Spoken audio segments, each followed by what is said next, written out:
ocean water is an incredible source of vitality.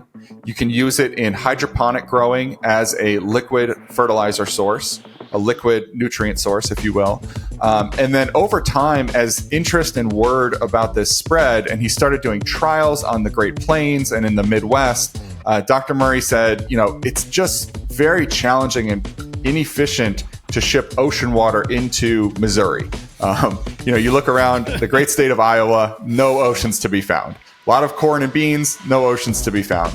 And so Dr. Murray said, all right, well, we need to find a source for concentrated ocean water that brings the power of the ocean into these areas in a more efficient way, without necessarily relying on ocean water. And so that was actually where this concept of sea solids was born. And sea solids would ultimately become the Sea-90 product today.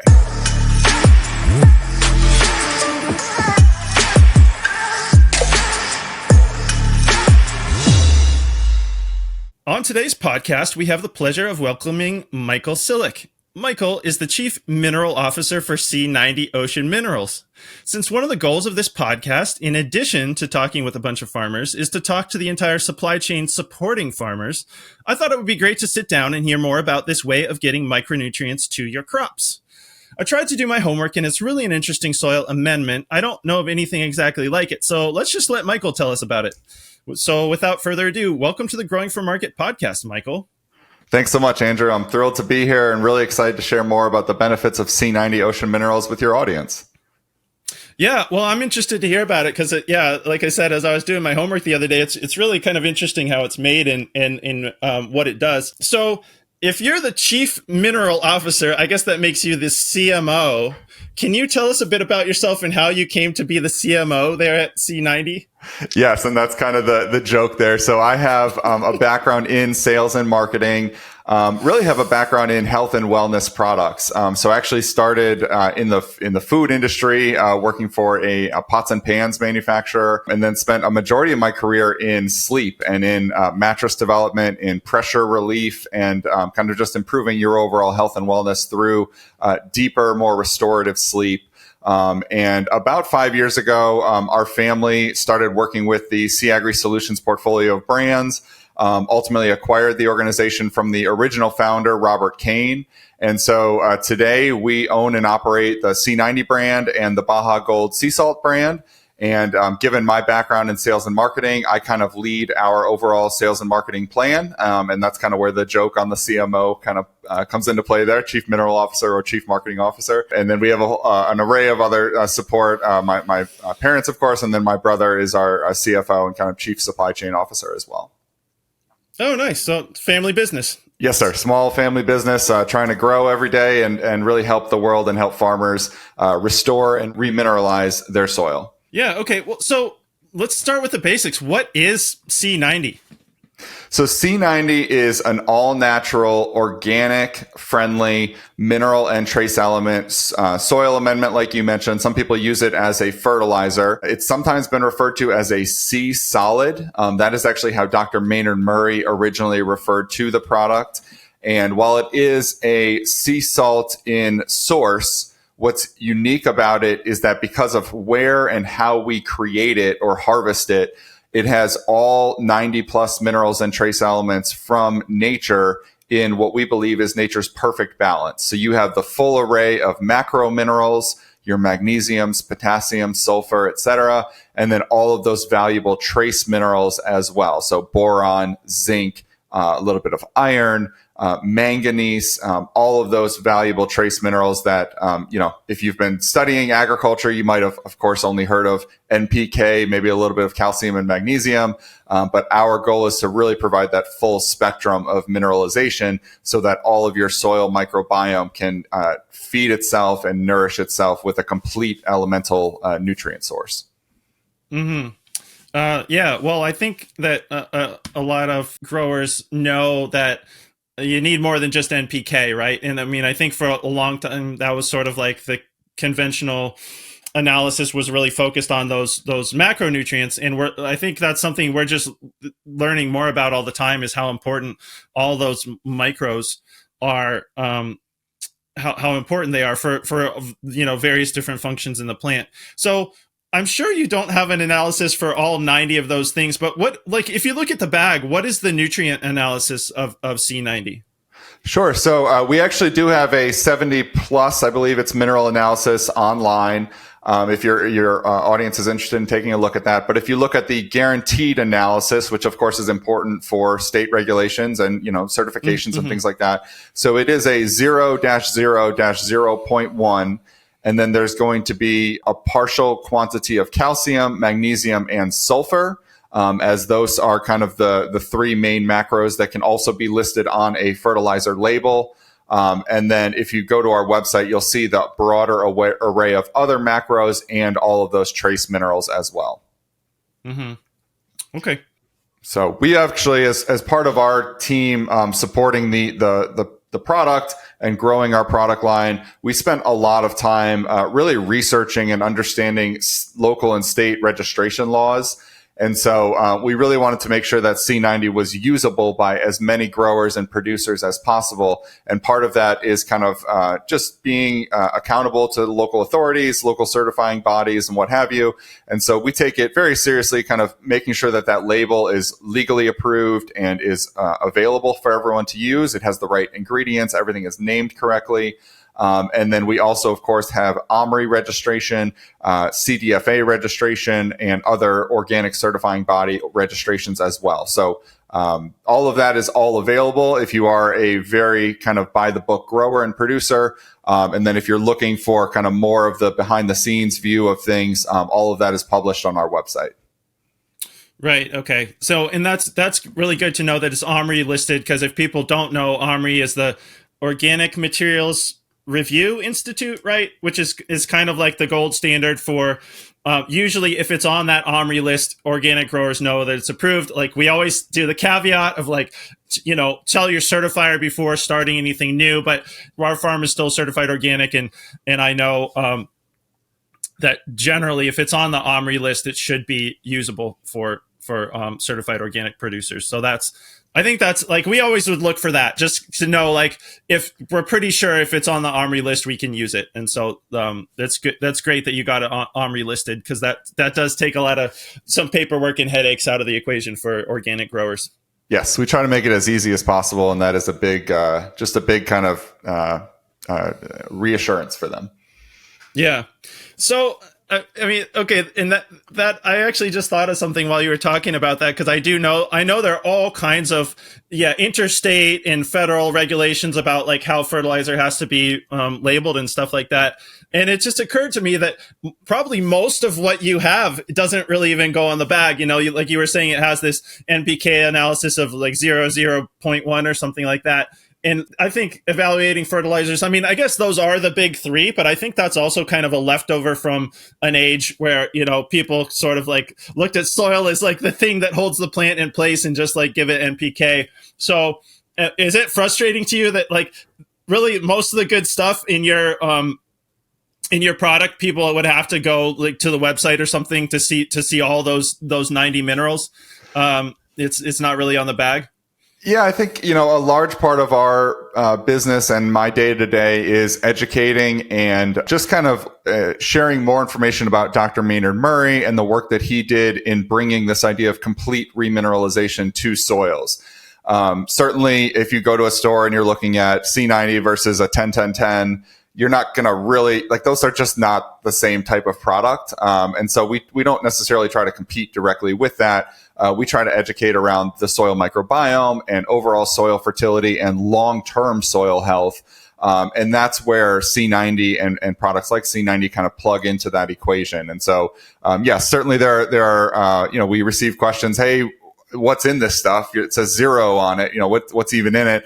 And that's where kind of the education process starts. And we enjoy doing that. And, we have 20 plus years of Sea-90 testimonials and advocates that can kind of share how and why it works within their soil. And then, of course, we have the gold standard of Dr. Murray and his research back in the 60s, 70s, and 80s as well. So this is our founder, Robert Kane, used to say Sea-90 is an overnight success, 20 years in the making. And so you can't change every acre of soil overnight.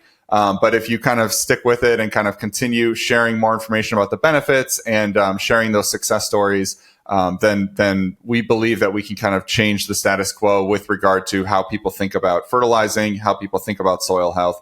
And to your point, changing that idea that soil is just what holds the plant. And of course, it's so much more than that.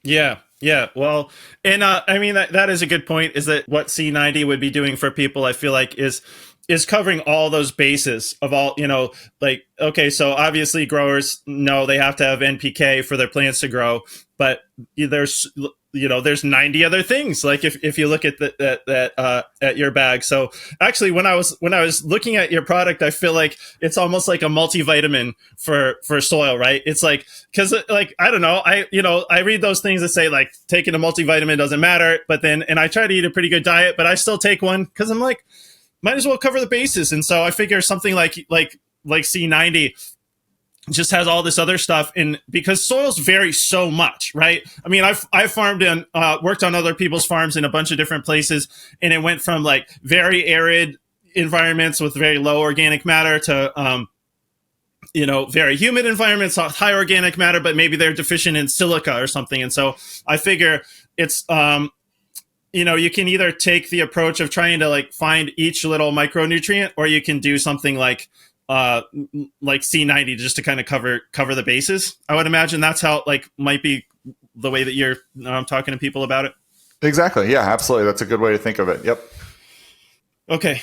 You mentioned Dr. Murray. Can you tell us a bit more about him and why it's like why it's called Sea-90 in the beginning of the product? Sure, absolutely. I love talking about Dr. Maynard Murray, and I always love at the beginning of this to say, I'm standing on the shoulders of giants here. Dr. Murray actually wrote an incredible book published by Acres USA. So if you or your listeners are interested in learning more, it's available to read. It's like an 80 to 120 page book. It's a quick afternoon read. It's written by Dr. Murray himself. So if you are interested in that, or he actually did a keynote with Acres in 1976 that's available online and on YouTube. So if you want to hear it from the man himself, certainly go and listen to him and read his work. But so the story goes like this. So Dr. Murray, it's around the 1940s and 50s. Dr. Murray is named Dr. Murray because he was a medical doctor. He was an ear, nose, and throat specialist. And he was dismayed with the quality of the health of his patients.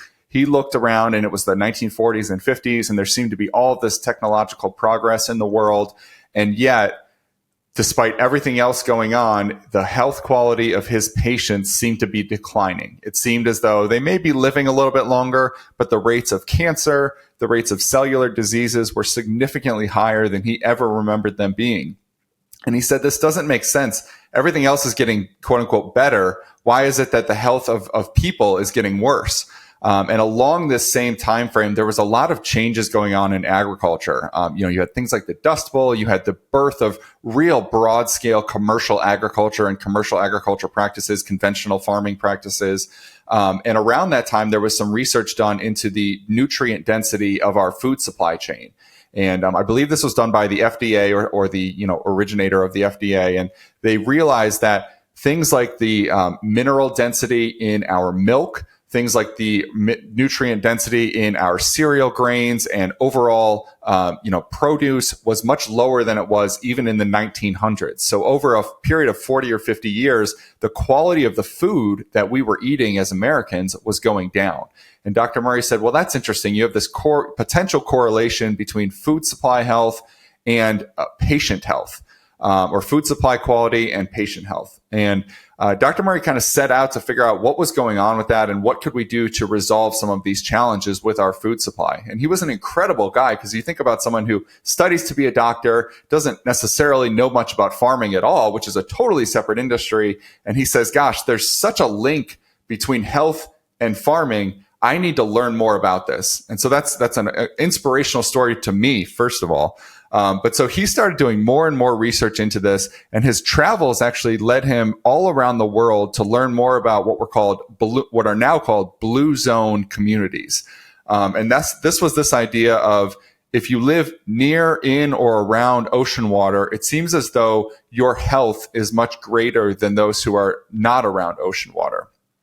And around this time period, there was some additional research done around what ocean water itself was and marine life. And so Renee Quinton is another name that your listeners can look into. And there were several others in Europe that really looked at ocean water and said, for thousands of years, we just called this salt water, right? It was just salt water. And that is such an oversimplification of what it really was. And they began to be able to do the research and the lab analysis to see, it's not just sodium chloride, it's magnesium and potassium and all of these other minerals and trace elements as well.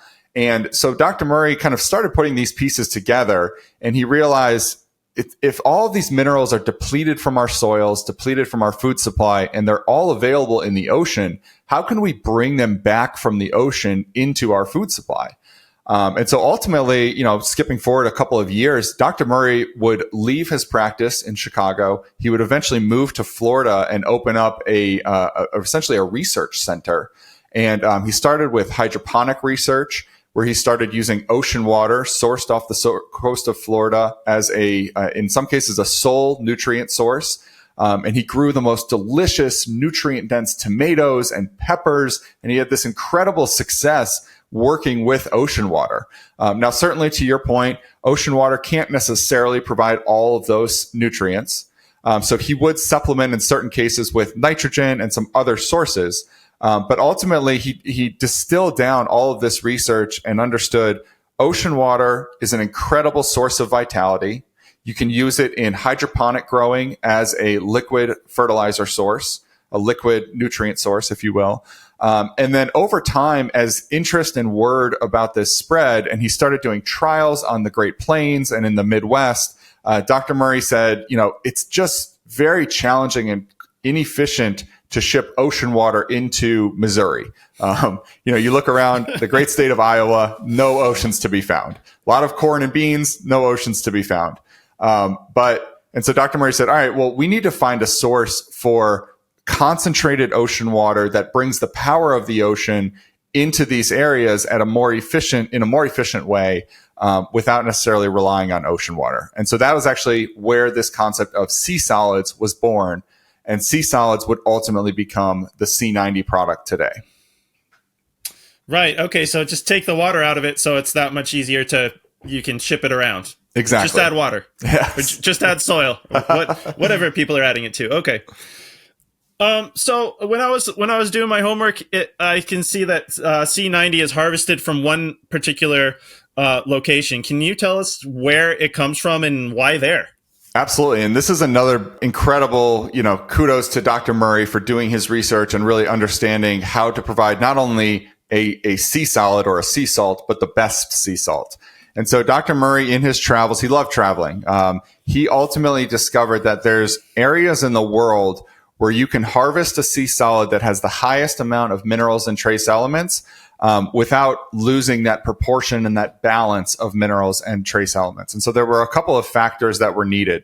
The first is you need to start with a living sea salt.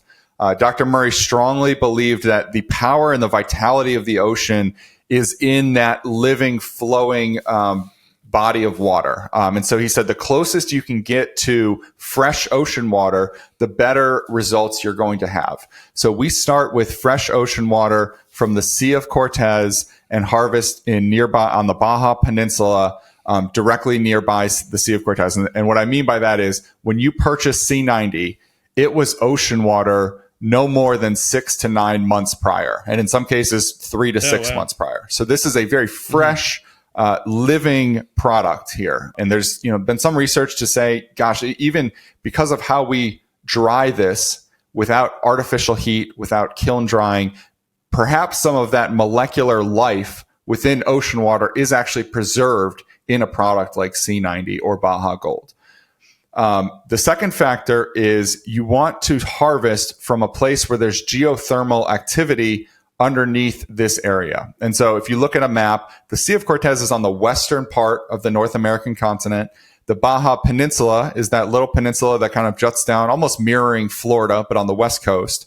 And right underneath that, two tectonic plates meet. And that area it's called the San Andreas Fault Line, more colloquially.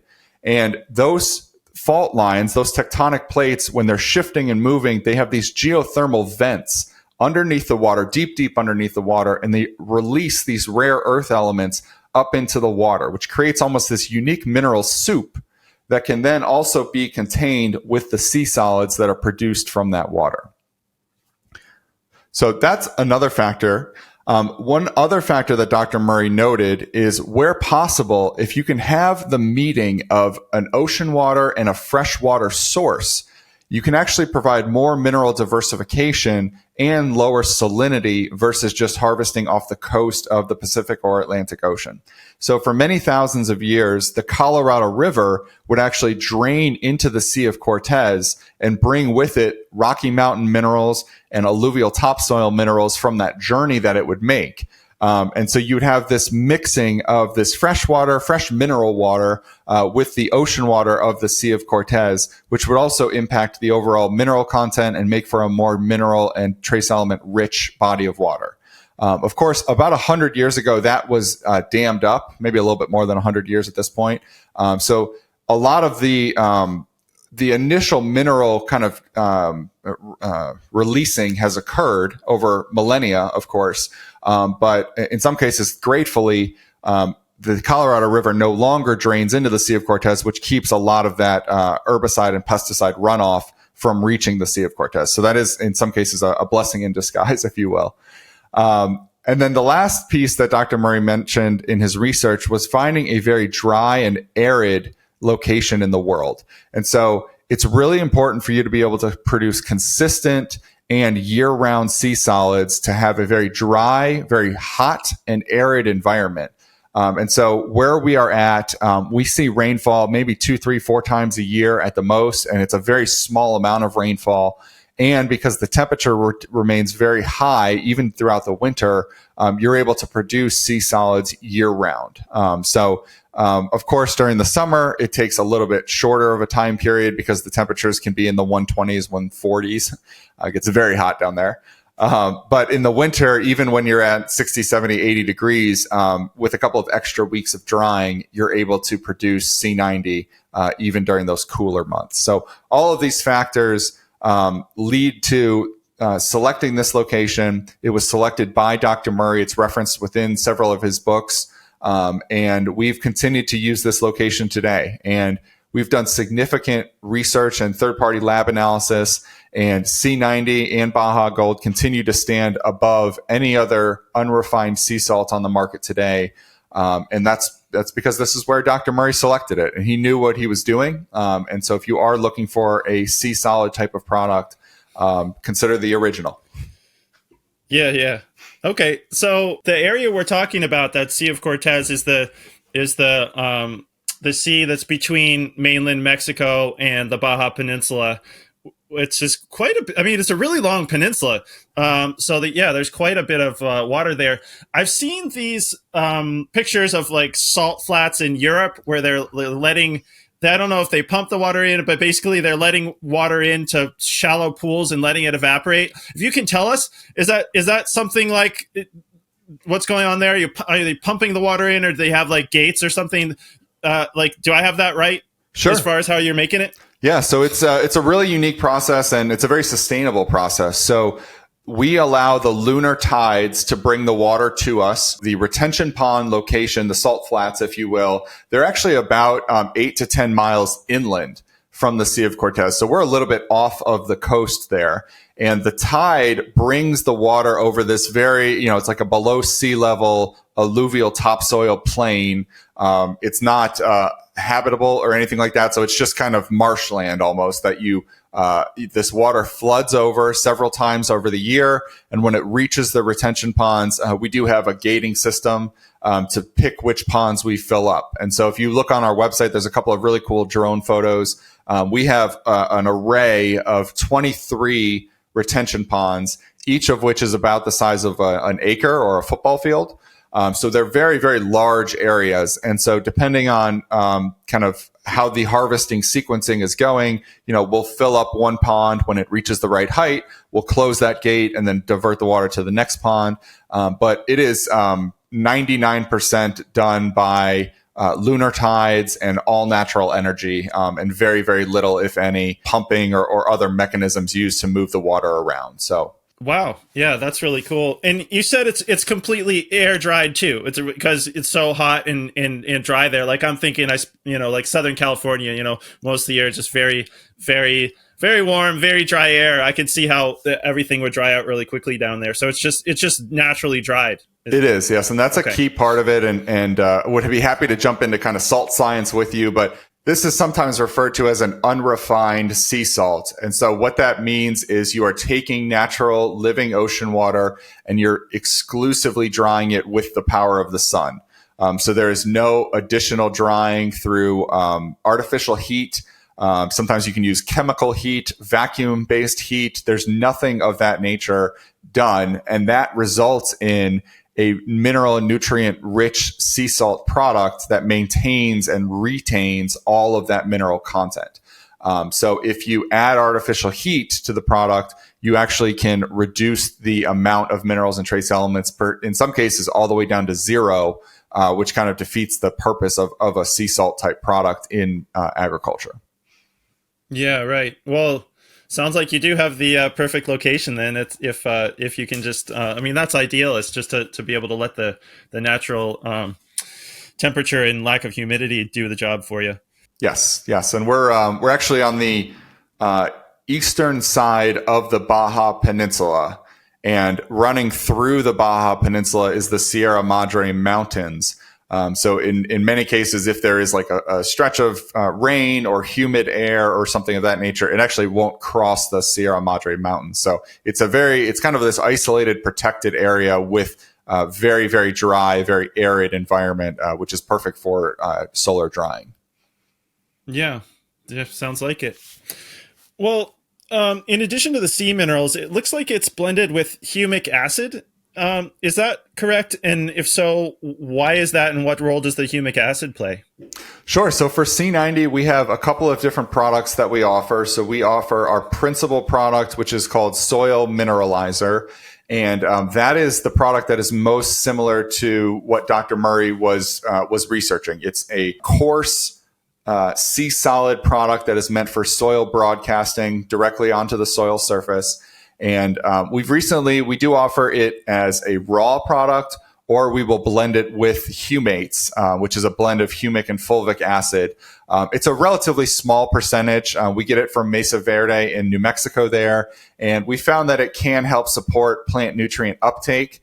There's another, it's interesting as we've grown the business and we've worked with more people. Some people, they have a real aversion to just kind of spreading that white salt onto their land. And so we add a little bit of humate in there, and it's a darker color and it looks more like a conventional kind of soil amendment.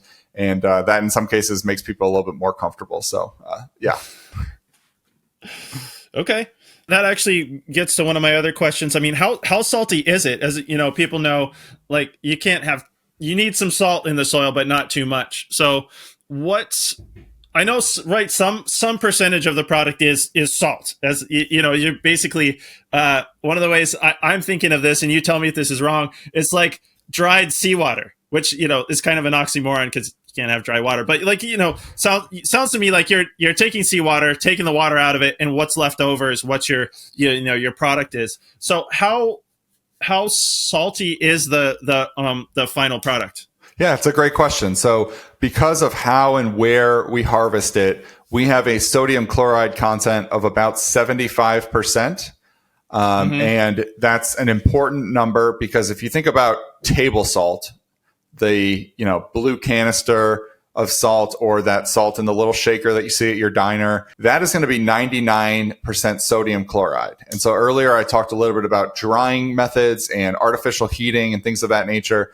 Salt companies, for added convenience and overall usability, will dry out ocean water or other saltwater sources to the point where there's no moisture left, there's no minerals left, and it is exclusively sodium chloride. And so what I mean by that is it is 99+% sodium chloride. So it's just salt. It's just salt, exactly. So our product, because we don't artificially dry it, and because of the source of the mineral water, if you will, we result in a product that's about 75% sodium chloride. So you have more room in that volume of product for all of those minerals and trace elements. So it's about 75% sodium chloride is the short answer. And how that compares to other products is kind of the longer answer, and why it is suitable for soil applications.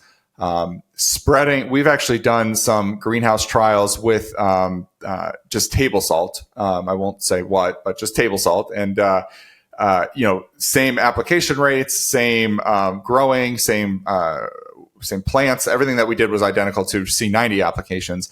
And the Sea-90 helps that soil result in a healthier, more vibrant plant. It's more plant tissue, it's more fruiting, it's larger fruiting, it's more nutrient density, higher Brix levels in the plant tissue.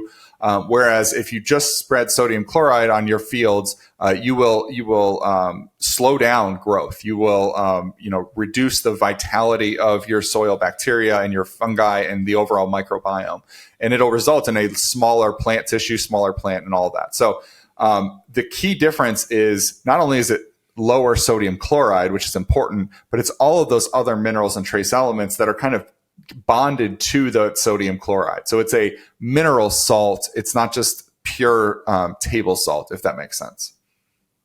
Yeah, that does make sense. And if I remember correctly, the application rate is not actually that much. So you tell me, isn't it? Didn't your website say it was like 100 to 150 pounds per acre or something like that? That's correct. We use a very conservative application rate. When you spread it, we've had people call us and say, gosh, it almost looks like I didn't spread anything. 150 pounds per acre, you can barely kind of see it out there. We recommend a conservative approach because we want to make sure that we're taking care of the soil and that we can be applicable in any context. The sixth principle for soil health, context, of course. And so no matter where you are, 100 to 150 pounds per acre is a reasonable amount of Sea-90 to spread onto your soil. In some cases, you can significantly outpace that number. If you read Dr. Murray's research, he had farmers experimenting with upwards of 1,000 to 2,000 pounds per acre. So in some cases, up to 10x the quantity. And this was soil that maybe needed to be remediated in a pretty significant way. But he did not experience any negative effects from this. In fact, some cases the farmers were like, this is incredible. I'm going to keep doing this at 500 to 1,000 pounds per year. So what I say all that to say, we want to recommend something conservative. And then we always recommend doing some soil testing and speaking with us to kind of build a plan for you. Yeah. So is it processed or analyzed to ensure consistent analysis? Like we were talking about all the labeling requirements. I'm just wondering, like you might even have to do that to be able to put it in a bag with a number on it. That's a great question. We do recurring nutrient analysis on our product to ensure that it meets all label-based regulations because of how it is labeled. We're very confident that what we put on the label, it's always going to achieve. Like I mentioned, it is a 0-0-0.1. So what we are guaranteeing in terms of NPK is very, very low.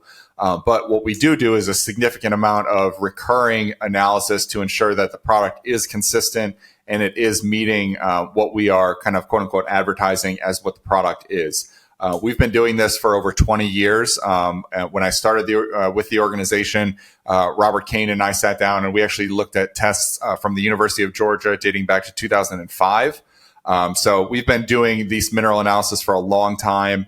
And we have a very defined band of ranges that the product falls within. And we're very confident that we regularly deliver against that. So it is an all-natural product, and I think that's a beautiful thing. This is not something that's synthetic, that is always 1,000 parts per million. And if it's not that, reject it and send it back to the lab with the white coats.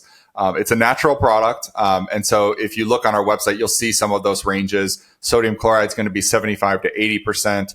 Your magnesium is going to be anywhere between 8,000 to 14,000 parts per million. And so there's ranges that we've defined and that we reliably test to ensure we're within the bounds on. Mm-hmm. Okay. Well, now that we've talked about what it is, I want to ask you who would want to use Sea-90 and why. And I guess like to more to the point, is it people are having deficiencies or something like that? Like, are they using Sea-90 to try to correct a problem, or is it more like the like I like this. You could probably tell I like this idea of like the multivitamin for the soil or multivitamin for the plant. Are they just looking to apply it to make sure they cover all their bases micronutrient wise? So it's a little bit of both. We have different types of customers all over the world that are using Sea-90. In some cases, we have farmers who are new to farming. They may have purchased land or acquired land that has been overfarmed and monocropped, used with a lot of conventional agriculture. And they're looking to restore and remineralize that land. And they're looking for options that are alternatives from just, hey, let's spread the 10-10-10 out there and kind of see what happens. And so they may look at their soil health and see reduced organic matter versus where they want to be. They may see that we're trying to grow stuff and like the bacteria is not firing off the way that it should. And we're not seeing the growth that we want to see. And so it can be a remediation tool to help restore and remineralize burnt out soils. And it's also a key part of a regenerative agriculture journey. We've seen a significant growth in homesteading and in small farmers and producers who are saying, I want to take control of my family's food supply. I want to know what I'm growing. I want to know how it was grown. And Sea-90 can be a great tool for them to begin weaning off of all conventional inputs and go down a more regenerative, holistic journey. And Sea-90 also plays a role with animals. And I always say Sea-90 in agronomy purposes is best paired where you can with animal inputs. And so, holistic land management where you're growing but then fertilizing, with the waste of the animals that you're raising on that same land, that kind of continuous circular process is the best way, in my opinion, to raise food that is healthy, to raise soil, if you will, because we're raising soil in some cases. So, and then in addition to regenerative farming journeys, we are also used across, I'll use the term conventional agriculture and broad scale agriculture, tens of thousands of acres of agriculture, whether you're growing hay, raising pasture for ranching, or even corn and beans throughout the I-states. So it really can be used in many, many circumstances, but I would say number one, certainly as a starting point for regenerative agriculture, whether you're continuing your regenerative journey or you are just starting your regenerative journey. And then number two, if you are looking to not necessarily go fully regenerative or organic, but you want to explore alternative inputs to your traditional NPK plus herbicides plus pesticides plus this 5-step foliar program, and you're just kind of like, gosh, there's got to be a better way to do this. Sea-90 can play a big role in that, in helping you simplify your farming. And at the end of the day, and I love talking about this with corn and beans growers, at the end of the day, they're looking at their net profit. And this is a bit of a tangent, but they're going to look at their net profit. They look at their input cost. They look at what they're pulling out in terms of corn and bean production. And then they look at the bottom line and say, okay, what was my net cost here? It's very rare to hear, and I don't want to oversimplify, but it's rarer to hear a conversation about soil health with those types of farmers than it is with your regenerative homesteaders. It's interesting though, because what I can tell them is I'm going to help you earn more money per acre because of that math that we just shared. You're going to reduce your input costs. You're going to either maintain or grow your output earnings. And so your net income is going to be higher. But almost through like a back door, over the next 5 years, we're going to restore and remineralize that soil.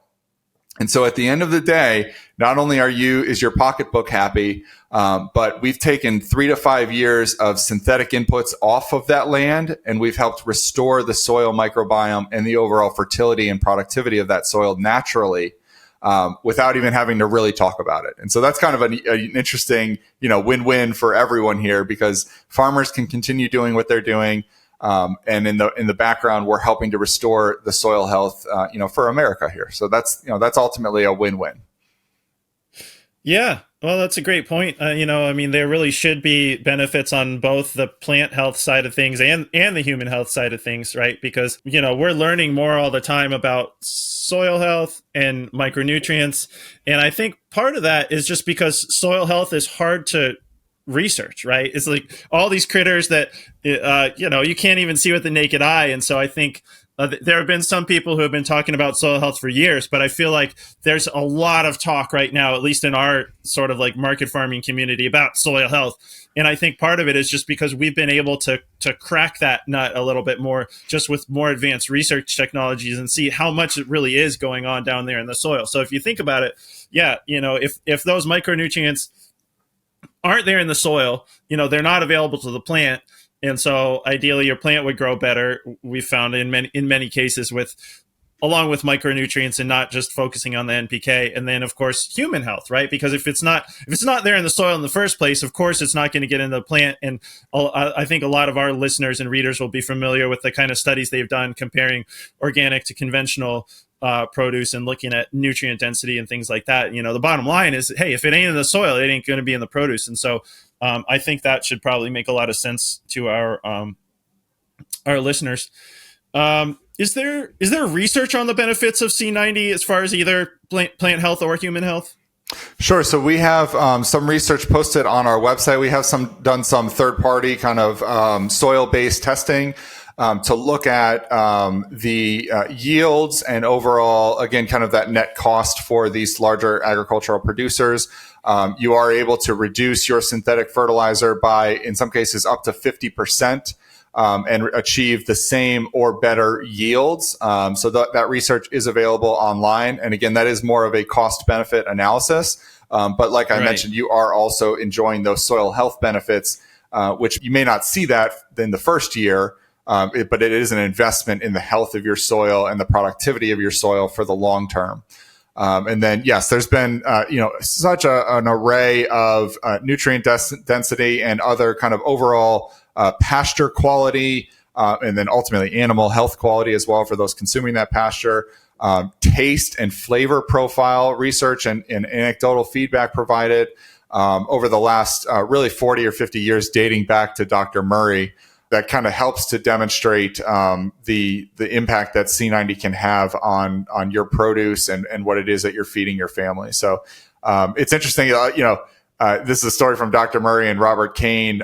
They would always say, you'd feed someone a tomato, and this is maybe a broader conversation about how we market food and whatnot. But, a tomato is just a red, globe that you look at and you're like, oh, that's a tomato. And it may not be a tomato other than how you look at it. When you peel away the layers and when you look at the nutrients and you're like, this isn't a tomato. This is just a fruit that has 30% of the minerals and trace elements that it should have in it, And so when you start growing with all those minerals and trace elements in the soil, you can actually start raising real tomatoes again and real peppers. And, you'll feed someone, and your growers are certainly doing a wonderful job with their protocols. But perhaps if you start using Sea-90, then you feed someone a tomato and you say, gosh, I haven't tasted a tomato like this since my grandfather's garden, 70 plus years ago. And so that's because what we buy in supermarkets today is a tomato in name only. It's not really a tomato anymore because you're not growing it in the same environment, and it doesn't have those same minerals and trace elements. I think tomatoes are interesting because Dr. Murray loved working with tomatoes. They have, I believe, 60 plus minerals and trace elements in a perfect tomato. If a tomato is able to extract that many minerals and trace elements from the soil. And so to your point, if you're just adding in NPK year after year, the soil started with a lot of minerals and trace elements, but over 50, 60, 70 plus years, they're going away. And so if you're only adding in 3, 5, 7 minerals and the tomato's thirsting for 60 of them, how is it where's it gonna find them if you're not adding them back into that soil, that fertility of the soil? Yeah, absolutely. I mean, I think tomatoes are a good example to use too, because they're kind of like the poster children for, things that oftentimes don't taste the way that we want them to. Like people use the term grocery store tomato, to mean a tomato that's kind of hard, doesn't have a whole lot of flavor. And that's a good point, is that, a lot of those components of flavor come from in the soil. Like I've had discussions with hydroponic growers about this, say where they know exactly what they're putting in and nothing else, and that part of the reason you may get a better flavor profile with a well mineralized soil is because we don't even understand. Like flavor is kind of like soil life. Is like, I don't think we completely understand it, but there are nutrient bases to flavor that we know, if well mineralized soil may be one of the things that is missing in a grocery store tomato. Exactly. So there are a number of products on the market that are mined from mineral deposits from ancient seas. I've heard them advertised for a long time. I guess it's different because they are from ancient seas that have dried up. Is that a correct comparison to make with Sea-90? And what's the difference between Sea-90 and the mined sea mineral products? That's a great question. And yes, this is kind of at the crux of the discussion around salts and different types of salts. So if you'll allow me, I'll set up, there's 3 different types of salts that your listeners will kind of look for and kind of identify. So on one side of the scale here, the bad side is going to be your processed table salts. So that is when you hear the word salt and you're 5 years old, you think about the salt on your diner table or your kitchen table, and it's processed, in many cases bleached, and in some cases it has additives added into it so that it's very consistent to pour and reliable to use. So that the way that they can create that salt through several different means. You can chemically produce sodium chloride and dry it down and then result in just sodium chloride. Again, 99+% sodium chloride. You can actually take salt water and heat it up and process it so high that you result in just sodium chloride. In some cases, you have to bleach it or add flowing agents to it. But I say this because sometimes you'll see at the store something called sea salt, and you'll think, oh, that's a mineral-rich salt. It's not necessarily the case. What they may be doing in many cases is taking ocean water so that legally they can call it sea salt, but then they are processing it in the same way that they process regular table salt so that the nutrient analysis on it is, again, 99% sodium chloride and no mineral or trace element benefit. So just make sure you're reading the label to really understand kind of what those salts are. I'm going to put those all the way over here. That's kind of I'll call that a bad category. Don't eat that. In the middle is your earth and mined rock salts. So you're correct. These salts are the result of trapped, enclosed ancient seas. So there were oceans, bodies of water that got trapped underground, underneath mountains. Again, those tectonic plates, they shifted, they captured this water, and this could have been millennia ago, very, very long time ago. And that water, over time, it fully dried out. It turned into salts. And because it wasn't artificially heated, it maintains a bit of that mineral and trace element content. You're not kiln drying it or heating it up to 1,000 degrees Fahrenheit or anything like that. And so it does maintain some minerals and trace elements. What happens, though, over time, and again, we're talking about very, very long periods of time here, is that it does dry out significantly more than an unrefined living sea salt would. So your sodium chloride content is a little bit higher than a Sea-90 or like sometimes they call it like a Celtic style sea salt. And your mineral content is going to be a little bit lower. Again, it's still better than a white table salt, but because of that extended duration in the earth, it's not quite as good as a living sea salt. In addition to that, the way that you can tell most mined sea salts is the color. And your listener is probably familiar with pink Himalayan salt. That's like the poster child for these mined earth salts. So pink Himalayan salt from the Himalayan region in Pakistan, again, same process, a sea that was captured under a mountain and over many, many years has dried out. And now you can mine it and extract it. What's interesting about that product is it is pink because it has additional iron that has absorbed into the salt from the surrounding mountain and earth over periods of centuries or millennia. So when you look at a comparison of minerals from pink Himalayan salt or other salts in the market, there's Utah-based earth salts. The iron content is significantly higher than it would be in an unrefined sea salt. And that's what gives it that pink hue. So that coloration is actually an indication of some intake and absorption of minerals. Some people say leaching in and out of minerals into the soil and surrounding bodies of earth there. Those are good products. I don't want to come off incorrect here. It's a much better product than a table salt is. It's a natural product. It has minerals and trace elements in it. However, because of the extended creation period, it does not have as many minerals and trace elements as a true living unrefined sea salt. So then you go to the far end of this spectrum I've created, and you have fresh living sea salts that were created using unrefined sea salt practices, which means exclusively solar drying and using this fresh ocean water. So Sea-90 and Baja Gold are examples of this. Celtic style sea salts from Europe or anywhere that you're using salt flats are examples of this. You're going to have lower sodium chloride. You're going to have higher mineral and trace element content. And the key is you're also going to have more of a grayish color than an earth or a rock salt. So that's sometimes you'll look at it and you'll say, oh, that looks a little beige or gray. And it's because it hasn't been bleached like your table salt, and it doesn't have that excess iron in it like an earth salt. So you have this kind of beige, grayish color. It's like a natural color, honestly. It looks like, something that came from nature. So that's kind of the spectrum there. Stay away from your table salts.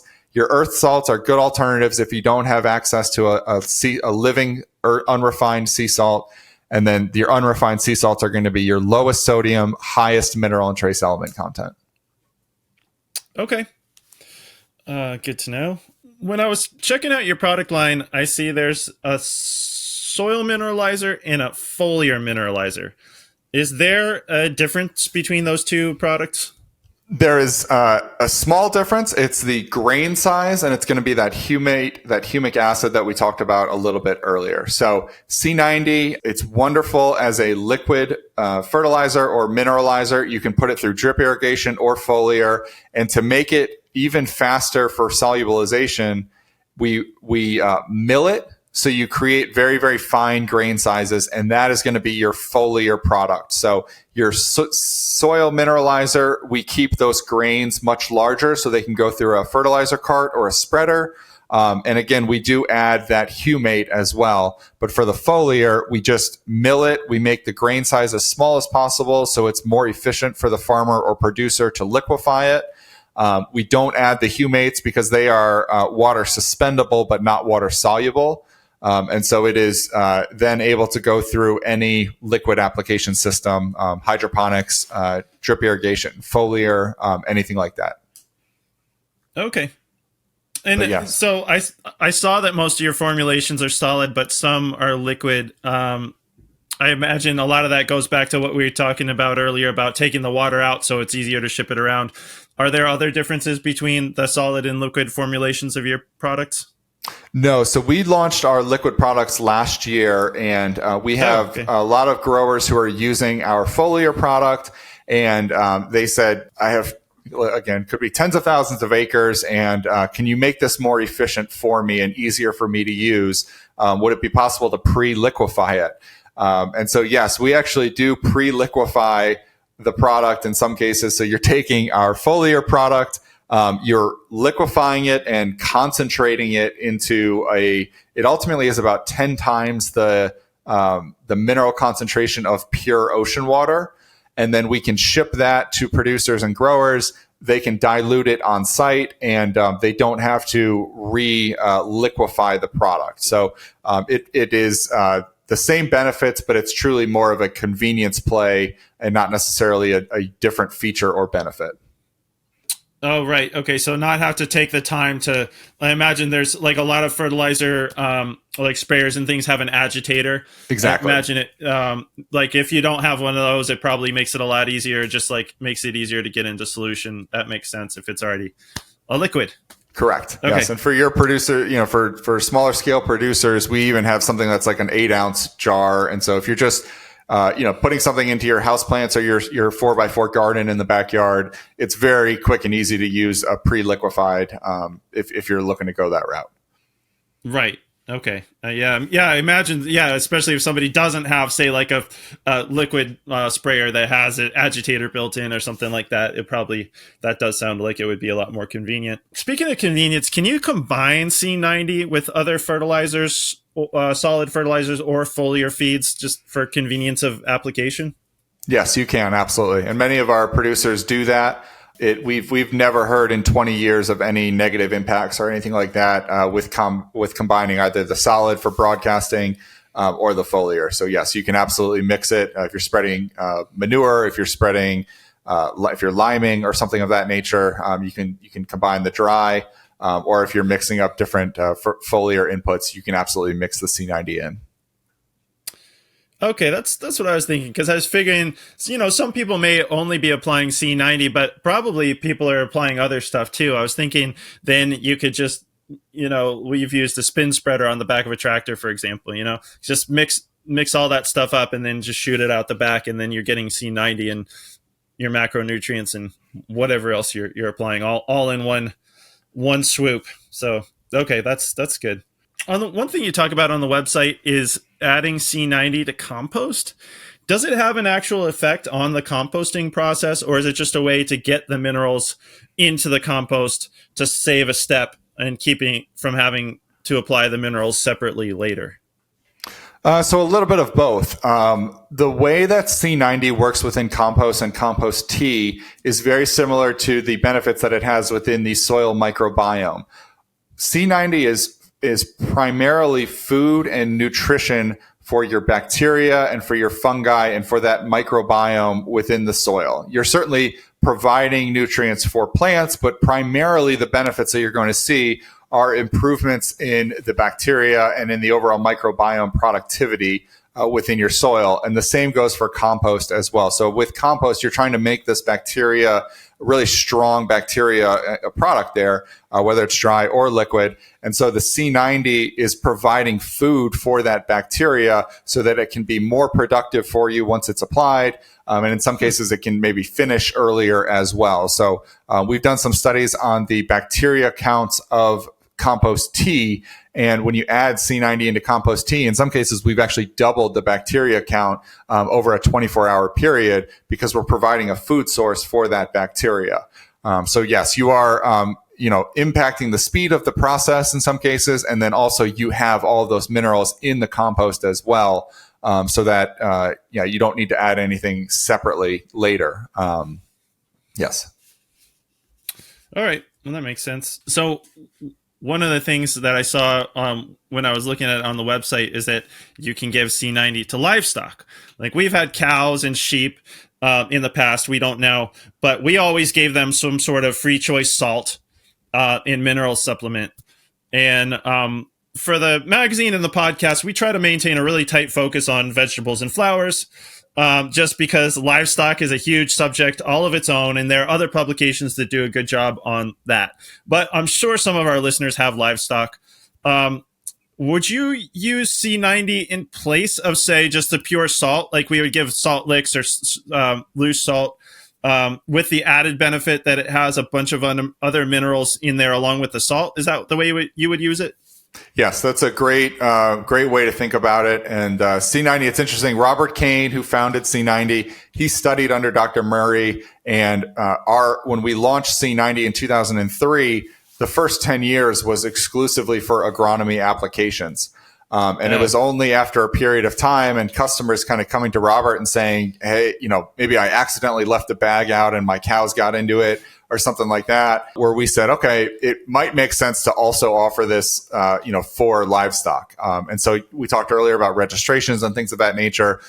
We offer a separate product, primarily for quote unquote legal reasons. You need to register it as a feed input, as an animal product. But it's still the same Sea-90. It's not really different, in terms of mineral count or anything from the agronomy products. It's just made available for animals. And so if you are feeding a stocking salt, Again, I would consider a stocking salt to be, if you go back to that salt spectrum, it's a white table salt-esque product. So if you can make the switch to a Sea-90, not only are they going to have their sodium needs met, their salt needs met, but they're also going to get the benefits of those minerals and trace elements that are within the Sea-90. Many of our producers do say that, maybe they're going from a cafeteria style or a multi-mineral, and they're able to either fully eliminate or significantly reduce that other mineral input, which can be quite costly because the animals are intaking all of the minerals and trace elements they need from the Sea-90 itself. Right. Okay. What about me? Can people eat it? Great question. Yes. So we do offer a human-friendly product. It's called Baja Gold, BAJAGOLD. And Baja Gold also was kind of created after listening to customer feedback. Robert tells this story about farmers getting yelled at because they would drag a 50-pound bag of livestock salt into the kitchen and you make a mess with all this salt, but they'd say, gosh, this is the best salt. We want to use it to cook with. So after years of that, Robert came up with a separate product with small bags, so you don't have to drag a 50-pound bag into your kitchen. But yes, we offer Baja Gold. It's the same incredible mineral and trace element content. It is super flavorful and much healthier for you than any other type of salt on the market. And it's available in convenient sizes and grain sizes for different cooking and baking applications. We also, if this is important to you, I know we're talking with farmers and stuff, we like to get their hands dirty, but if it is important to you, we produce it in like an FDA grade food facility. So it is technically food grade and whatnot. So, but it all comes from the same location in the Sea of Cortez. It's all of those same principles I mentioned at the beginning about solar dehydration, no processing, no additives. All of that applies to Baja Gold as well. And it's an incredible salt for your kitchen. And we offer a couple of other kind of lifestyle products as well, like a bath soak, a liquid tincture for health and wellness. So yes, if you're interested in Sea-90, you like what Sea-90 is doing for your farm, we encourage you to take a look at Baja Gold. Okay. You're the marketing guy, so I guess I shouldn't tell you what to do with your marketing, but I like that. I think it should be the multivitamin for your soil. And then now I didn't realize that you had like the tinctures and other things, so you could be like the multivitamin that you take with your salt, or like I don't know. It needs some work. You're the marketing guy. You can have that, okay? Yes. If you want it. You may not, but if you want it, it's yours. I like to tell people, I can't print this, but I like to tell people it's the only fertilizer that you can safely feed to your family. So that's I think that demonstrates kind of what we're doing here with nature and the power of using nature's vitality to restore our ecosystem. Yeah, well, that's a really good point. Is like you could eat it. So I guess that's one of the reasons we wanted to do the podcast. Is there might be certain things that you can say that you can't print, or also just like it's fun to have a conversation and let it take its course and see where we get to. Whereas articles, articles are great, but they tend to have to be just very focused. Since paper is not unlimited, and we have to. The articles I feel like end up being more like presentations, and the podcast ends up being more conversations. So, where can people get it? I know they can order it from you, but are there retailers, or like basically if people are interested, where are they getting this? So we offer it in several different locations. From a distributor standpoint, if you're looking for large quantities, if you go to sea90.com/dealers, we have a map where our dealers, contain large quantities of product, and you can find one closest to you. If you are looking for smaller, kind of more homestead type quantities, you can purchase it from us, sea90.com.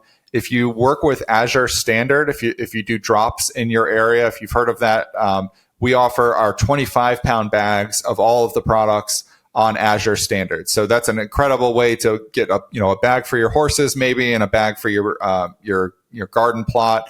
And it's a very convenient, very cost-effective way to add Sea-90 into your program there. And then, we're available on Amazon if you're interested in doing that. But I always recommend sea90.com or just Azure Standard or our dealer network to start with. Mm-hmm. Okay, good. Well, I've really enjoyed hearing about Sea-90, but is there anything else I should have asked you about, or anything else you want to say about it before we let you go? No, I really appreciate the opportunity to connect. I love the magazine. You guys do an incredible job on it. It is really a beacon of great journalism and then just presentation in a world where I feel like that is going away. So kudos to you and your team. And if anyone ever has any questions at all, like I mentioned, go back to the source material, read Dr. Murray's book if you can find a copy. Or give us a call. We're here to help. We have a couple of agronomists, a couple of livestock, veterinarians and nutritionists that can help you. And overall, we're all in this together, and we're really trying to improve health and wellness of everyone. So we run a business here, but we're really just trying to help restore soil and ultimately save people. So if you have questions, just reach out. We are here to help. Okay. Yeah, absolutely. I think we're all just trying to be good stewards of our little part of the earth. So, and so you mentioned the website. Is there anywhere else, social media or anywhere else that you want people to look you up? Sure. We're on, we have social media accounts. It's all under Sea-90. And just as a reminder, that is SEA-90. It's not the letter C, it's SEA-90. So you can find us on Facebook, Instagram, Twitter, I think TikTok. And then the same goes for Baja Gold as well. That's going to be BajaGoldSaltCo.com, and then across all of those social media platforms as well. Cool. All right. Well, Michael, thank you so much for telling us about Sea-90. I enjoyed learning about it. And, I think that was quite a bit of information. And now people know where to go if they want to get more. So thanks for taking the time to talk to us today. I appreciate it. Thanks so much, Andrew. All right. Take care.